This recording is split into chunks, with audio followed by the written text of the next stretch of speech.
I'm doing the injector return test. I'm almost 100% positive I need new injectors, but I gotta see it to believe it. Okay, so what I did was I just put a, I took out the banjo bolt and I put in, I think it's 9013 fitting on the C. When I say 9013 fitting, I think this is the 9013 fitting, I think. It's the one with the holes in it. It's not the straight walled one like the 9012 fitting. So just for reference. CP3 on the return. And I have that going into a bucket on the left. So I want to isolate the CP3 or the injectors, so I had to do that. And then I did on the back side, there is a banjo bolt closest to the block. It's not that banjo bolt right there. It's one behind it near the block. There's a fuel line that drops down and a hose on it. And I'm going to measure the injector return from that hose into the bucket on the right. So the bucket on the right, injectors, a bucket on the left is the CP3 return. I'm going to do a minute, and then we're going to measure the return and go from there. Stay tuned. Alright, so I've reconfigured the buckets onto a dirt bike stand. So again, the right is the CP3 return, left is the injector return. I'm going to start the vehicle, start the timer, or when the flow starts is when you're supposed to start the timer. So I'll have to just kind of pop my head out the window and start when I see it coming down the line there.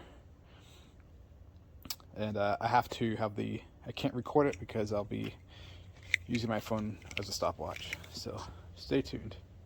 Okay, so I am very surprised at what I am observing right here.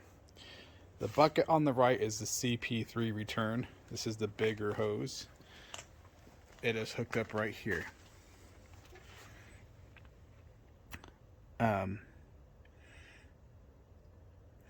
So this is the line that is hooked up to that.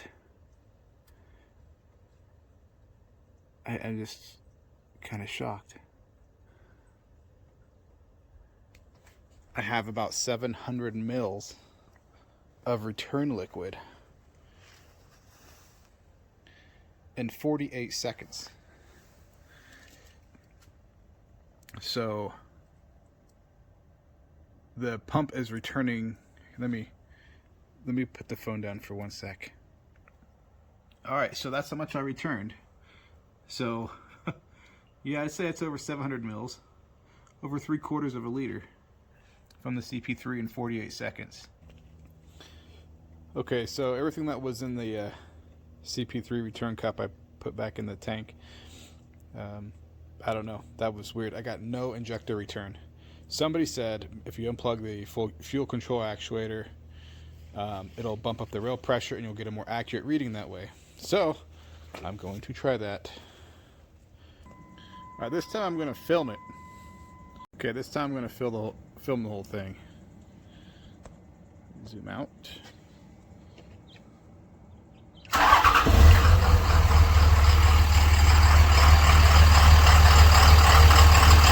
Okay, now we're getting some injector return and a bunch of CP3 return.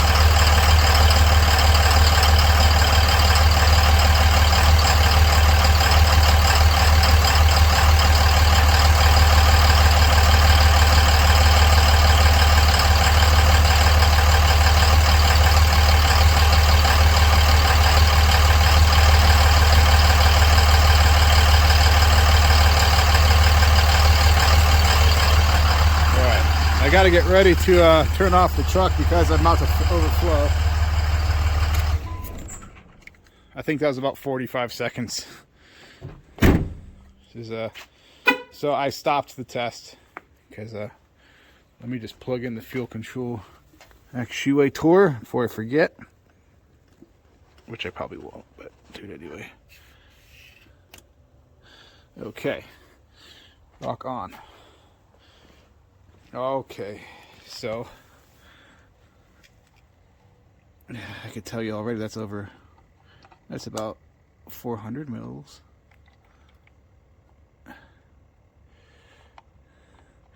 The idea of the test is to get the rail pressure up, which is why you unplug the fuel control actuator. I've heard of people say they don't do that. I've heard of people say they do that. CP3 is still draining. Ooh, I gotta stop that. Okay, so I did the test, and I'm not happy with the results. Obviously, I need new injectors. I was kind of aware of that already because I was having a real hard start issue that turned into a no start issue. And I don't want to drive the truck until I get that addressed. I did not know I was going to get that much CP3 return. I'm kind of shocked by that. So I'm wondering how much CP3 return I'm supposed to be getting. Because I'm thinking, if my guess is that it is excessive, and if so, I should probably do the injectors and the CP3 at the same time. I've already priced out injectors. I'm going with the brand new Bosch ones. I'm not doing remans. I know there's really good reman companies out there that'll do a great job, but I just want the new ones, the OEM ones. So anyway, I'll probably do the same with the CP3, buy a brand new one. What do you guys think? Is that 700 mils in about 45 seconds? Is that too much on a CP3? Let me know because I am curious. Thank you.